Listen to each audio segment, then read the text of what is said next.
বিসমিল্লাহির রহমানির রহিম। নুরানি পদ্ধতিতে 27 ঘন্টায় কোরআন শিক্ষা, এই কোর্সের আজকে 10ম ঘন্টার পাঠ পড়ানো হবে। নুরানি পদ্ধতিতে 27 ঘন্টায় কোরআন শিক্ষা এর মানে হলো এই কোর্সের ভিতরে 27টা ক্লাস হবে, প্রতিটা ক্লাসের স্থায়িত্ব হবে 1 ঘন্টা।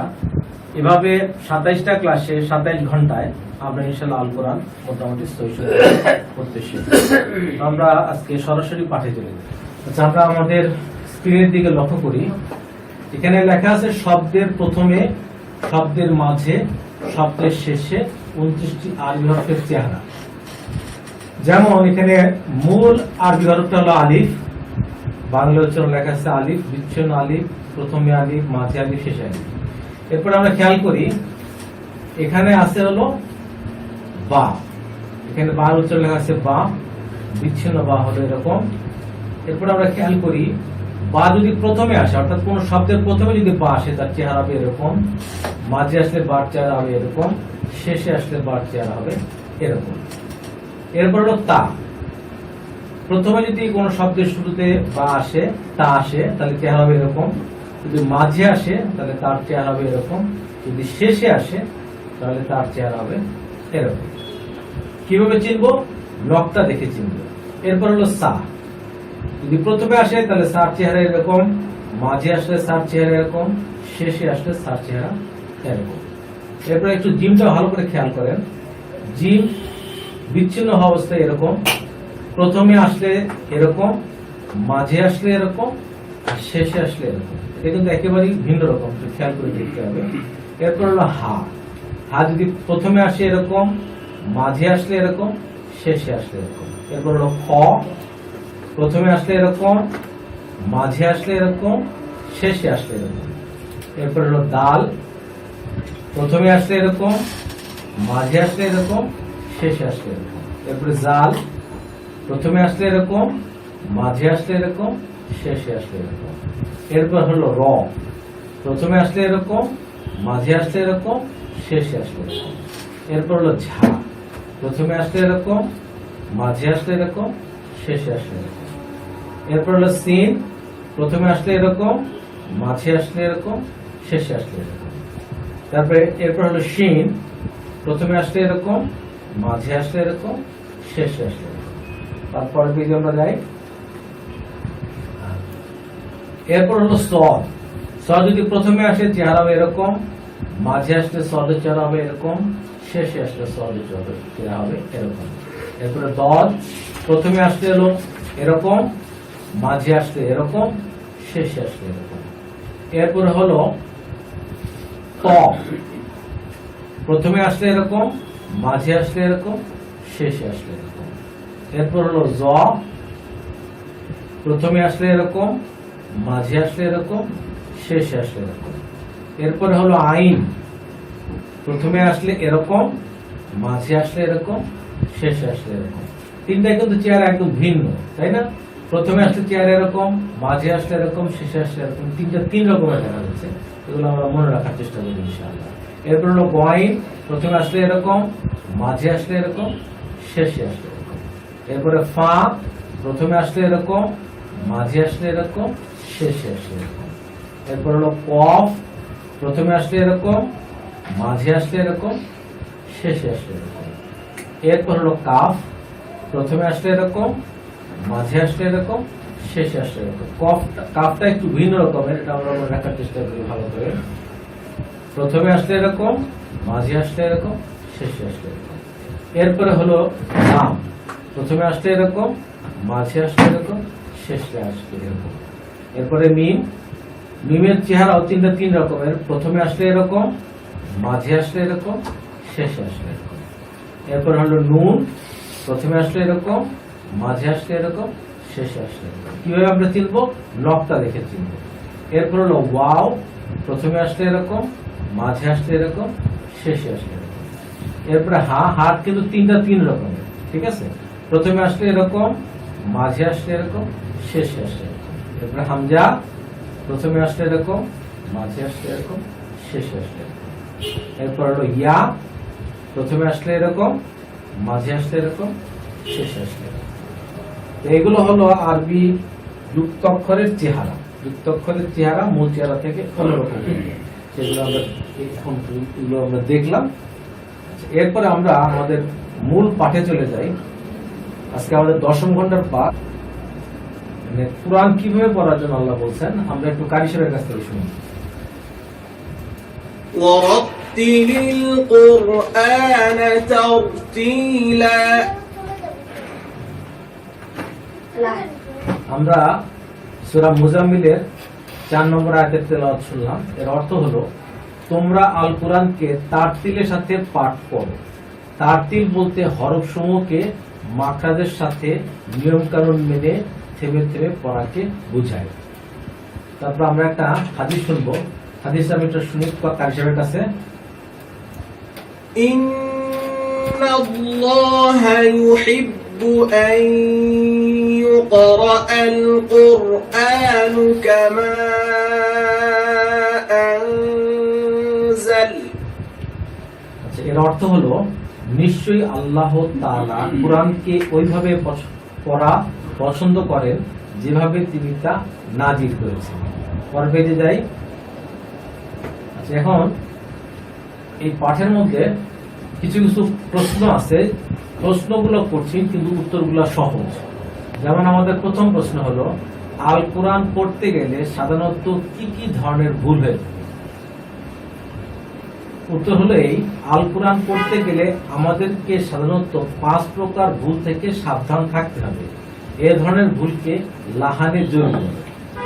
প্রথম হলো এক হরফকে অন্য হরফ পড়া।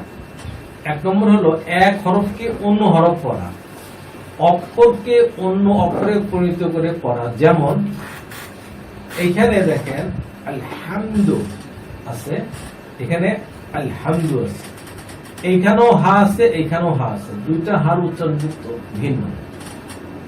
এখানেও হা আছে, এখানেও আছে। অ্যাকচুয়ালি কোরআনের ভিতরে আছে হলো এই হা, কিন্তু দেখা যাচ্ছে আমি পড়ার সময় হয়তো এই হা পড়তেছি। এই কথাটা এখানে লেখা আছে, অর্থাৎ হায়ের স্থলে হা পড়া। এমনি ভাবে এখানে আছে কি সদ আছে, সদকে আমি কি পড়তেছি? সিন পড়তেছি। ঠিক আছে, এক হাকে অন্য হা পড়া বা সদের জায়গায় সিন পড়া, অর্থাৎ সদের স্থলে সিন পড়া। এটা হলো এক ধরনের ভুল, অর্থাৎ এক হরফের জায়গায় অন্য হরফ পড়া। এটা ব্যাপারে আমাদেরকে সাবধান থাকতে হবে যে যেই হরফ আছে কোরআনের পাঠের ভিতরে ওই হরফই যেন আমি পড়ি, হরফকে যেন পরিবর্তন করে না পড়ি, বা আমার ভুল উচ্চারণের জন্য যাতে অন্য হরফ পড়া না হয়। এরপর 2 নম্বরে, আচ্ছা আওয়াজটা আমরা একটু শুনি। আলহামদু, আবার আলহামদু, এরপর এটা আলহামদু, আলহামদু। পাঠটা ধরা যাচ্ছে? আবার পড়ি, শুনি। আলহামদু, আলহামদু। এটা একটু মোটা, এটা শুনি। আলহামদু। এরপরে শুনি কোন হরফকে বাড়িয়ে পড়া। ঠিক আছে, একটু খেয়াল করে আমরা বুঝবো যে এখানে আছে কি তা আছে, তাই না? কোরআন পাকের মধ্যে ধরেন এরকম আছে, অর্থাৎ শুধু তা আছে, তার উপর একটা জবর আছে, কিন্তু পড়ার সময় আমি করলাম কি, জবরের বাম পাশে এটা খালি আলিফ মনে করে পড়লাম। ঠিক আছে, সেটাই এখানে বলা হয়েছে যে কোন অক্ষরকে বাড়িয়ে পড়া, যেমন এইটা এবং এইটা পড়া, অর্থাৎ তা হরফের পর আলিফ বাড়িয়ে পড়া। তারপরে এটা শুনি, এখানে তার উপরে জবর আছে। এমনি ভাবে যে এখানে তার উপরে জবর আছে, কিন্তু পড়ার সময় আমরা কি করলাম, একটা তার উপরে জবর, জবর খালি আলিফ মনে করে পড়লাম, অর্থাৎ তা এরপর আলিফ বাড়িয়ে পড়া। ঠিক আছে, এরপরে কোন হরফকে কমিয়ে পড়া। ঠিক আছে, যেমন কোন হরফকে কমিয়ে পড়া মানে কিরকম, এখানে আল কোরআনের ভিতরে আছে হলো দার উপরে পেশ আছে, পেশের বাম পাশে হলো জজমাল ওয়াও আছে, কিন্তু আমি পড়ার সময় করলাম কি, এই জজমাল ওয়াটাকে বাদ দিয়ে পড়লাম, অর্থাৎ যেখানে মাদ হওয়ার কথা সেখানে আমি আর মাদ পড়লাম না। শুনি একটু কারি সাহেবের কাছ থেকে। ফালইয়াবুদু, ফালইয়াবুদু, ফালইয়াবুদু। ঠিক আছে, ফালইয়াবুদু,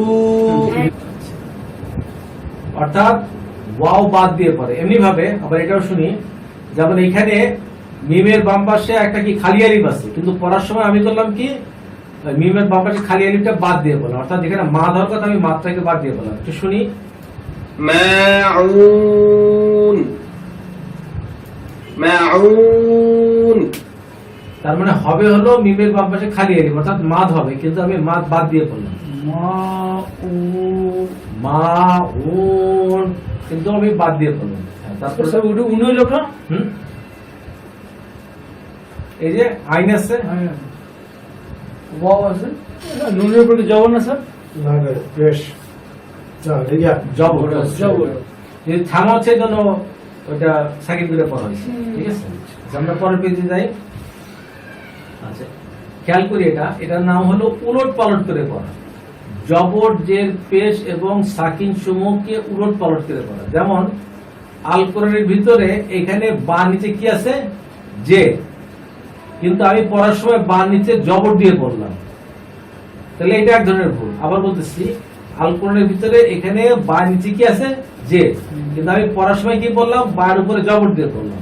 আচ্ছা, এরপরে খেয়াল করি এখানে আল কোরআনের ভিতরে এখানে ইয়ার উপরে কি আছে জবর, কিন্তু পড়ার সময় আমি কি বলতেছি পেশ। তাহলে এটাও এক ধরনের ভুল। আছে জবর পড়তেছি পেশ। শুনি একটু কারিশমের কাছ থেকে।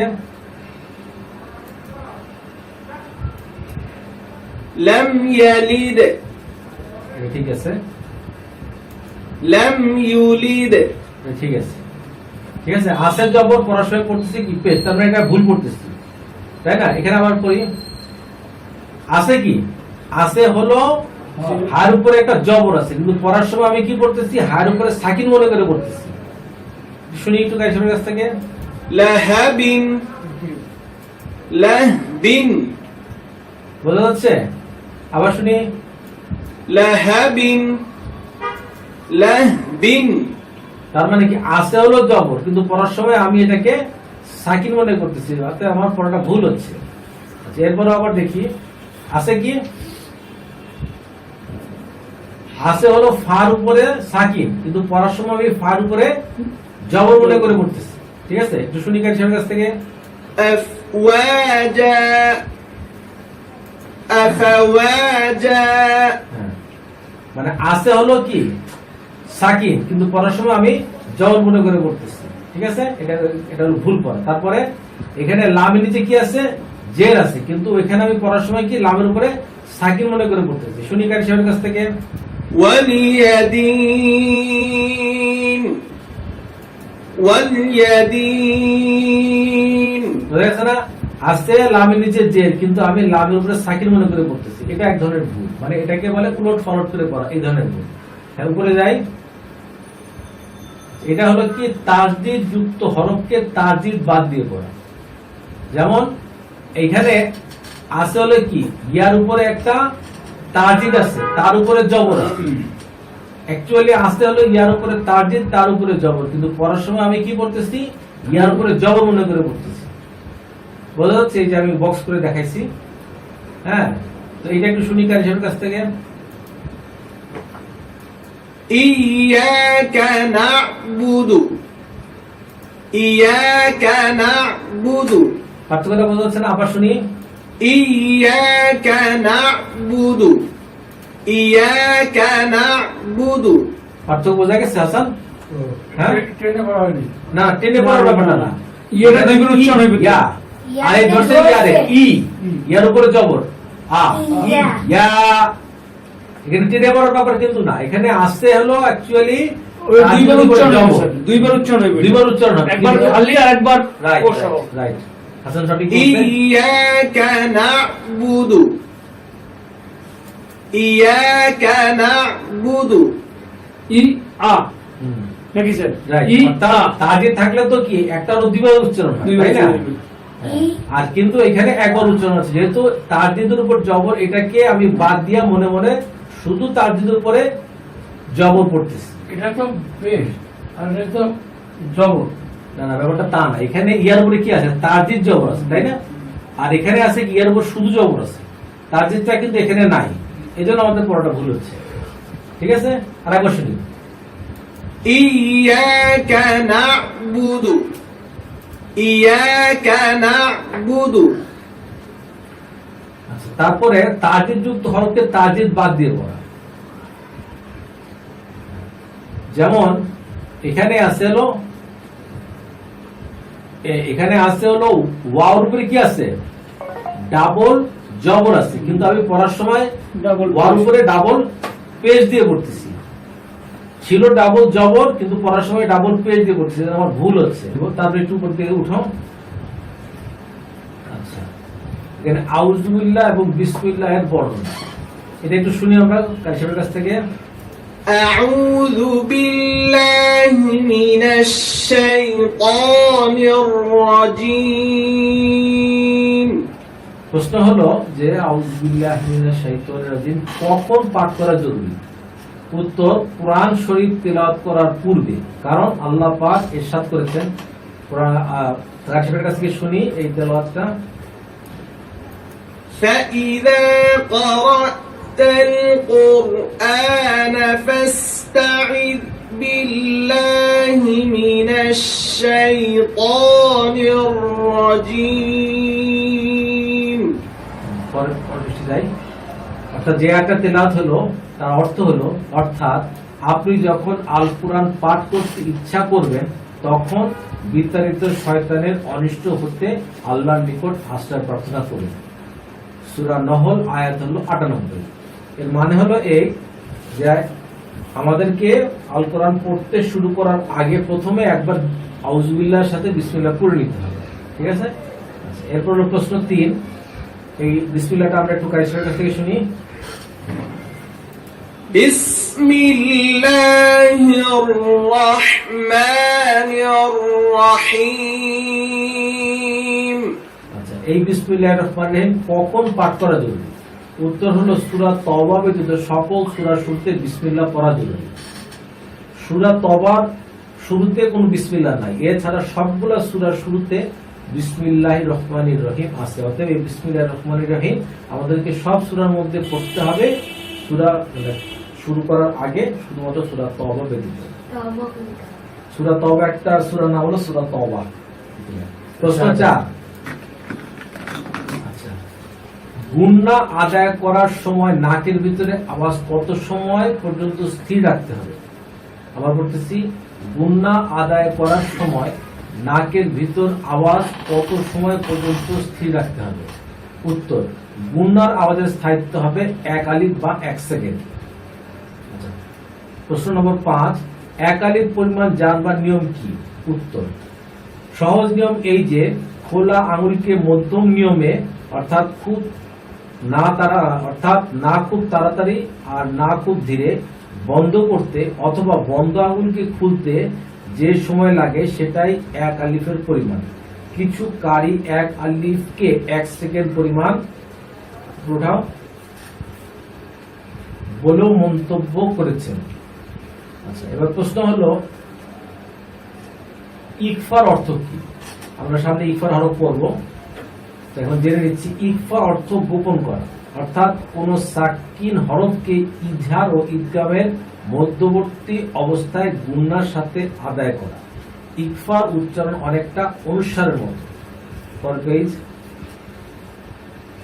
আচ্ছা, এখানে এখন আমরা শিখবো হলো কলকলার হরফ। কলকলা অর্থ প্রতিধ্বনি করা, ধাক্কা দেয়া, আওয়াজ ফিরে আসা। কলকলার হরফ ৫টি: কফ, ত, বা, জিম, দাল। অর্থাৎ এই ৫টা হরফের উপরে যদি সাকিন থাকে তাহলে আওয়াজটা একটু ধাক্কা হবে। ঠিক আছে? একটু উপরে উঠাও। এটা আমরা একটু কারিশাবের কাছ থেকে শুনি। قاف ساكن ط ساكن با ساكن جيم ساكن دال ساكن আমরা আওয়াজ فلق আবার فلق সবাই আমরা এই যে কারিশাবের তেলাওয়াতটা একটু খেয়াল করি, তাহলে আমি বুঝতে পারবো যে কলকলা হরফের ব্যবহারটা কি। কলকলা হরফ কিভাবে উচ্চারণ করতে হবে? فلق একটু ধাক্কা হয়েছে না? আবার أطعم أطعم وقب أجر أحد একটু ধাক্কা হয়েছে না? আবার শুনি فلق أطعم وقب أجر أحد আবার প্রথম আরো শুনি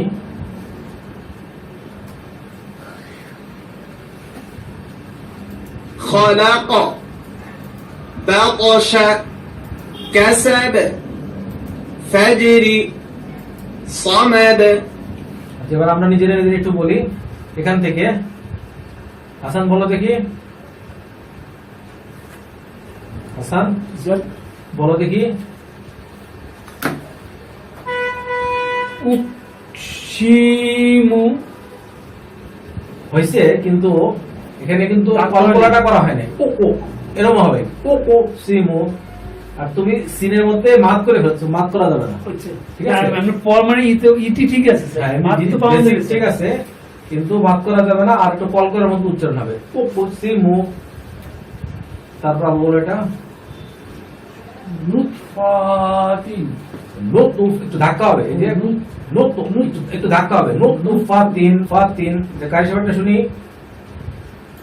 أقسم نطفة حطب يجعل يلد বোঝা যাচ্ছে কিভাবে আমরা কল করা উচ্চারণ করবো? আরো একটু যাও। স্যার কি করতে হবে? হ্যাঁ, কোনটা বলো? أقسم نطفة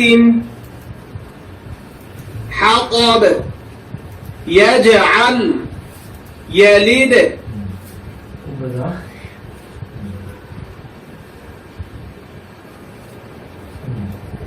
مشرق يطغي এবার হাসান বলো এটা হাব লুন হাবলুন। ঠিক আছে, লুন হ্যাঁ হাব, কিন্তু বা তো বা হলো কল করা হতো, অত একটু ধাক্কা হবে। হাবলুন হাব হাব হাব হাবলুন।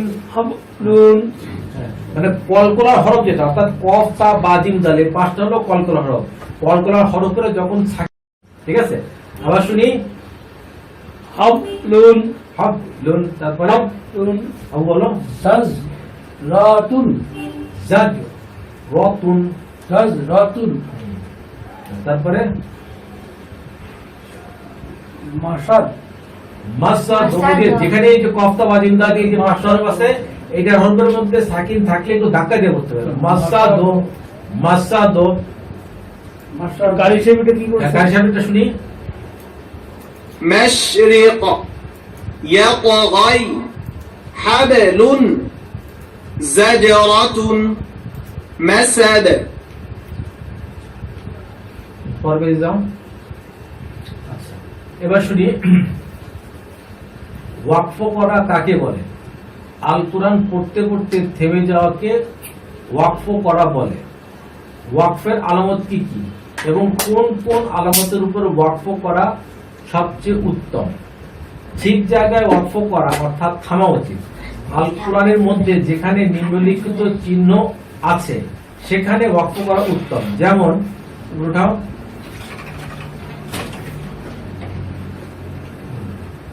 যেমন ওয়াকফ করা মানে হলো থেমে যাওয়া। বাংলার হলো দাড়ি, ইংলিশের হলো ফুল স্টপ, আরবির হলো এরকম গোল। ঠিক আছে? এই যে এরকম শূন্যর মতো, যেখানে গোল অর্থাৎ শূন্যের মতো চিহ্ন আছে সেখানে ওয়াকফ করা ভালো।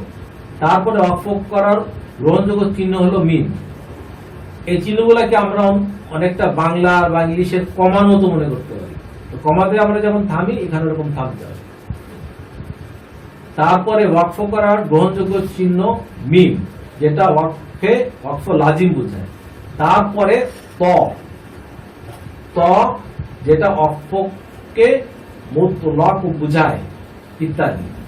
মানে অর্থাৎ মোটামুটি এখানে মানে যেখানে আমি এরকম গোল চিহ্ন পাবো সেখানেও থামবো, যেখানে এরকম মিম চিহ্ন পাবো সেখানেও থামবো, যেখানে এরকম ত পাবো ঠিক আছে, আয়াতের মাঝখানে দেখা গেল যে এরকম একটা ত, যেটার মধ্যে যে জবর পেশ কিছু নাই, এবং এই তটা সাইজে ছোট, অন্যান্য হরফের থেকে এই হরফটা ছোট, তার মানে আমি বুঝলাম যে এখানে আমাকে থামতে হবে।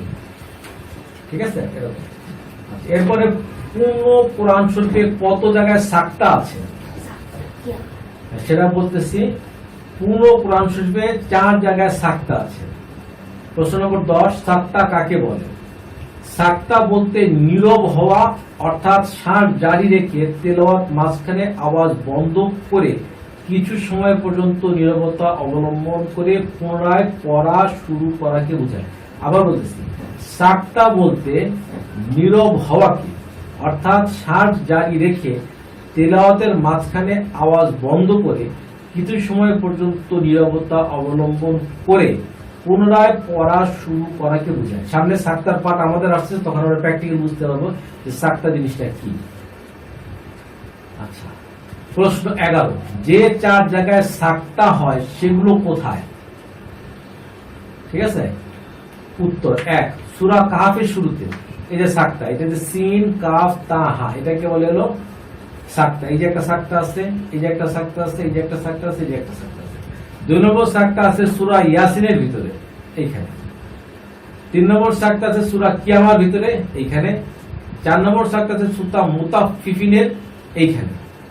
সবই তো একই রকম না, একই রকম না। তবে এই সাক্তা, এই যে খেয়াল করলে বোঝা যাবে, এই যে সাক্তা সিন কাফ তা হা, সাতটা একই রকম কিন্তু সূরা অন্য। হ্যাঁ রাইট। এটা তো একটা হলো সূরা কাফ, সূরা ইয়াসিন, সূরা কিয়ামা, সূরা সবই একই রকম, হ্যাঁ, কিন্তু 4 জায়গায় আছে, 4 জায়গায় আছে একই রকম। একই রকম। এই যে সাক্তা, এই যে সাক্তা, এই যে সাক্তা, এই যে সাক্তা। হ্যাঁ। এখন সাক্তা আওয়াজ করলে যে কথাটা বলছিলাম যে আওয়াজ বন্ধ হবে, শ্বাস বন্ধ থাকবে, কিছুক্ষণ নীরব থাকবো, তারপর তেলাওয়াত শুরু করবো। এটা প্র্যাকটিক্যাল সাক্তাটা আমরা, এর ব্যবহারটা আমরা সামনে শিখব। عوجا قيما আচ্ছা, আবার من مرقدنا هذا وقيل من راق كلا بل ران আবার শুনি। عوجا قيما আওয়াজ বন্ধ হচ্ছে, শ্বাস চালু থাকতেছে, নীরবতা অবলম্বন করতেছে, আবার তেলাওয়াত শুরু করতেছে। এটা হলো সাক্তার দোষ। আসলে মাত্র 4টি, পুরো কোরআন শরীফের মধ্যে 4টা জায়গা আর সাক্তা, সবই একই রকম। আর সবই একই রকম। আবার শুনি এটা। একবার বন্ধ করে নিল রে। من مرقدنا هذا وقيل من راق كلا بل ران মোটামুটি আমরা সাক্তা বুঝছি। এখন প্রশ্ন নম্বর হলো 12, সাক্তা এবং ওয়াকফের মধ্যে পার্থক্য কি? মানে সাক্তা তো আমি থামতেছি, ওয়াকফের মধ্যে আমি থামতেছি, কিন্তু এদের মধ্যে পার্থক্য কি? উত্তর, পার্থক্য এই যে সাক্তার মধ্যে খুব কম সময় থামতে হয়, কিন্তু ওয়াকফের মধ্যে তার তুলনায় বেশি সময় থামতে হয়। তার মানে সাক্তার মধ্যে অল্প সময় থামতেছি, আর ওয়াকফ করার মধ্যে বেশি সময় থামতেছি, এটা হলো পার্থক্য। এরপর হলো প্রশ্ন নম্বর 13, আল কোরআনের মধ্যে এমন জায়গা আছে কি যেখানে রসমে খত অর্থাৎ সদের উপরে সিন লেখা আছে? যদি থাকে তবে কেমন ভাবে পড়া উচিত? উত্তর, হ্যাঁ, আল কোরআনের ভিতরে, আল কোরআনে 4 জায়গায় এমন আছে যেখানে সদের উপরে ছোট করে সিন ও লেখা আছে। সেই জায়গাগুলো হলো, ঠিক আছে, তার মানে কথাটা কি, যে যেখানে সদ এর উপরে ছোট করে সিন লেখা আছে, যেমন এইখানে হরফটা হলো কি সদ, তার উপরে কি লেখা আছে, ছোট্ট করে একটা সিন লেখা আছে। আবার বলতেছি, নিচে আছে কি সদ, তার উপরে ছোট্ট করে একটা সিন লেখা আছে। এরকম আছে টোটাল কোরআন শরীফের মধ্যে 4টা জায়গা আছে। ঠিক আছে, সেটা আমি পড়তেছি। সেই জায়গাগুলো হলো সূরা বাকারার মধ্যে আছে, সূরা আরাফের মধ্যে আছে, সূরা তুরের মধ্যে আছে, একটু পরে যাও, আর সূরা গশের মধ্যে আছে। প্রতিটি স্থানে সদের উপরে সিন উভয়টি পড়াই যায়। বোঝা গেছে? সদের উপরে ছোট্ট করে সিন লেখা আছে। এখানে যদি কেউ সদ পড়ে সেটাও সঠিক, এখানে যদি কেউ সিন পড়ে সেটাও সঠিক। ঠিক আছে, আবার কিছু সংখ্যকারী সাহেবের মতে প্রথম ও দ্বিতীয় জায়গার মধ্যে শুধু সিন এবং চতুর্থ জায়গায় সদ পড়া এবং তৃতীয় জায়গায় সিন এবং সদ উভয়টা পড়া হয়েছে। এরপর আমরা চলে যাচ্ছি প্রশ্ন নম্বর 14। তিলাওয়াতের সিজদা বলতে কি বোঝায়? উত্তর, আল কোরআনে এমন 14টি আয়াত আছে যে আয়াতগুলি তেলাওয়াত করলে সাথে সাথে কিবলামুখী হয়ে আল্লাহু আকবার বলে একটি সিজদা দিতে হয় ও 3 বার সিজদার তাসবিহ পড়তে হয়, একে তিলাওয়াতের সিজদা বলে। আবার বলতেছি, আল কোরআনে এমন 14টি আয়াত আছে যে আয়াতগুলি তেলাওয়াত করলে সাথে সাথে কিবলামুখী হয়ে আল্লাহু আকবার বলে একটি সিজদা দিতে হয় ও 3 বার সিজদার তাসবিহ পড়তে হয়, একে তিলাওয়াতের সিজদা বলে। আমরা যখন তারাবি নামাজ পড়ি তখন ইমাম সাহেব অনেক সময় বলেন যে প্রথম রাকাতে বা দ্বিতীয় রাকাতে সিজদা আছে, তখন আমরা কি করি? তেলাওয়াতের মাঝখানে একটা সিজদা দেই, আবার উঠে দাঁড়াই, বাকি তেলাওয়াতের অংশ ইমাম সাহেব শেষ করে। এরকম 14টা জায়গা আছে যেখানে যে আয়াতটা যে তেলাওয়াত করবে তাকেও সিজদা দিতে হবে এবং সে যদি জোরে তেলাওয়াত করে এবং তার তেলাওয়াতটা যদি অন্য কেউ শুনে তাকেও সিজদা দিতে হবে। ঠিক আছে? আচ্ছা, তেলাওয়াতের সিজদার আয়াত যে শুনবে তাকেও সাথে সাথে একটি সিজদা দিতে হবে। তেলাওয়াতের সিজদার আয়াতের স্থানগুলি সূরার নাম ও আয়াত নম্বর নিচে দেওয়া হলো। যাও,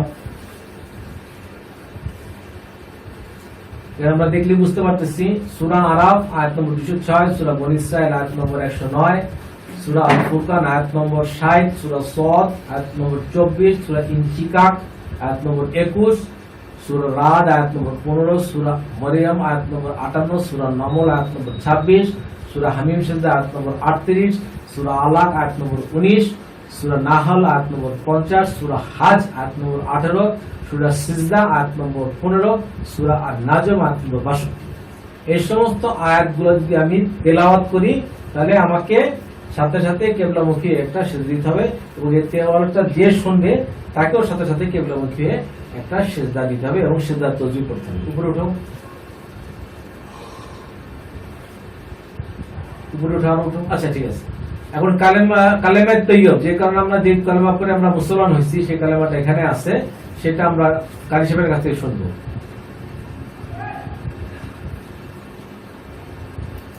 লা ইলাহা ইল্লাল্লাহু মুহাম্মাদুর রাসূলুল্লাহ। আবার লা ইলাহা ইল্লাল্লাহু মুহাম্মাদুর রাসূলুল্লাহ। আচ্ছা, এই কালেমার অর্থ হলো আল্লাহ ছাড়া কোনো মাবুদ নাই, মুহাম্মদ সাল্লাল্লাহু আলাইহি ওয়াসাল্লাম আল্লাহর রাসূল। তারপরে আসো উপরে কালিমায়ে শাহাদাত, এটা শুনবো কারি সাহেবের কাছ থেকে। আশহাদু আল্লা